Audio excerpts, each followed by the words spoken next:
High বন্ধুরা, Dipa food and ব্লগে আবার একটা নতুন রেসিপি তোমাকে জানাই সবাইকে স্বাগত। আশা করছি তোমরা সবাই ভালোই আছো, আমিও ভালো আছি। এই যে দেখো বন্ধুরা, তোমাদের সামনে আমি আজকে নতুন কিছু নিয়ে চলে এসেছি। আজকে আমি এনেছি ছাতু। এখন তো সিজন চলছে, ছাতুর সিজন।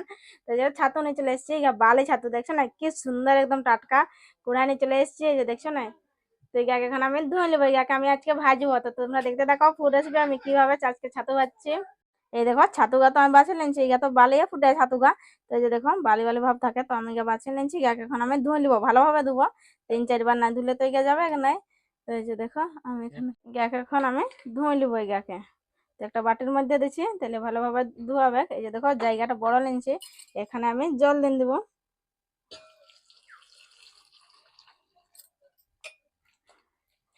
এইভাবে করছি, তাইলে যে বালি থাকে মাটি থাকে নিচে পড়ে যাবে। তো এইভাবে করে আমি 2-3 বার ধুয়ে নিবো ছাতু গাকে। এই দেখুন ছাতু ধোয়া আমার একদম কমপ্লিট হয়ে গেছে।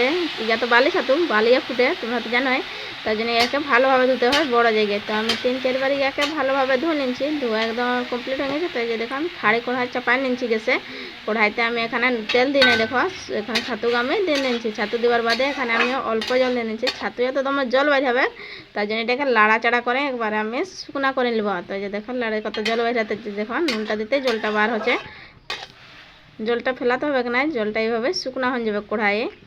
জলটা ফেলালে টেস্ট লাগবে না অত ভালো। তো এই যে দেখো একদম আমার শুকনা হয়ে গেছে, দেখছো না ছাতুটা একদম কমে গেছে। কতটা ছাতু বাড়লো আর কতটা হয়ে গেছে দেখো। ছাতু এত বেশি জলের ভাব থাকে, তো জলটা একদম কমে যাতে কড়াইতে। তো দেখো আমি এখানে তেল দিয়ে দিলে আমার তো হয়ে গেল গা। তো এখন আমি এখানে পরিমাণ মতন তেল দিয়ে দিলে, তেল দেওয়ার বাদে আমি এখানে কাঁচা লঙ্কা দিচ্ছি 3টা, একদম চিড়ে চিড়ে কাঁচা লঙ্কা 3টা দিচ্ছি। আপনারা এখানে শুকনো লঙ্কাও ব্যবহার করতে পারে, তো আমার কাছে কাঁচা লঙ্কা আছে, আমি কাঁচা লঙ্কা জ্বালা দিচ্ছি। আর এখানে যে দেখো পেঁয়াজ দিচ্ছি। পেঁয়াজটাকে এটাকে লাড়াচাড়া করে ভালোভাবে একদম আমি লাল লাল করে ভেজে নেব কুচু কুচুভাবে। আর আমি পেঁয়াজটা কাটতে নিচ্ছি, কাটার বাদে আমি এখানে দিচ্ছি এই যে দেখো নুন দিয়ে নিচ্ছি। ছাতুটা তো আমি আগে নুন নিচ্ছি, তোমরা তো দেখলে। এখানে পেঁয়াজটার মাপে আমি এখানে নুনটা দিচ্ছি, অল্প করে আমি নুনটা এখানে দিয়ে দিচ্ছি। পেঁয়াজটা এখন লাল লাল করে নাড়াচাড়া করে আমি ভেজে নেব। তার বাদে আমি এখানে ছাতু ভাজবো। তো এই দেখো পেঁয়াজটা একদম আমার ভাজা গেছে, লাল লাল করে ভাজা কমপ্লিট হয়ে গেছে। তো আমি এখানে ছাতুকা দিয়ে দেবো। এই দেখো ছাতুকা আমি এখানে দিয়ে দিচ্ছি। ছাতুকা দিন লাড়াচাড়া করে একদম ভালোভাবে এটাকে ভাজতে হবে, লাল লাল করে যেমন ছাতুকা ভাজান যায় ওই ভাজতে হবে। তো 2-4 মিনিট আমি এখন লাড়ে নেবো, লাড়াচাড়া করে আমি ভাজে নেবো ছাতুটাকে। তার বাদে আমি ছাতুটা নামকাবো।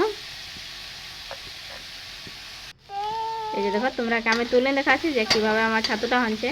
দেখছো না কি সুন্দর একদম দেখা যাচ্ছে। তো আমার ছাতুটা না একদম কমপ্লিট হয়ে গেলো, তো এটাকে এখন আমি তুলে নেব। এই দেখো না ছাতুটা কমে একদম, ছাতুটা ভাজা হলো না, ভাজা তো দেখছো না ছাতুটা একদম কমে গেছে। আর পেঁয়াজ গিয়ে দেখো খুব সুন্দর একদম সব কিছু আমার ভাজা গেছে লাল লাল করে। তো এটাকে এখন আমি প্লেটের মধ্যে তুলে নেবো। আমার ছাতু ভাজা একদম কমপ্লিট।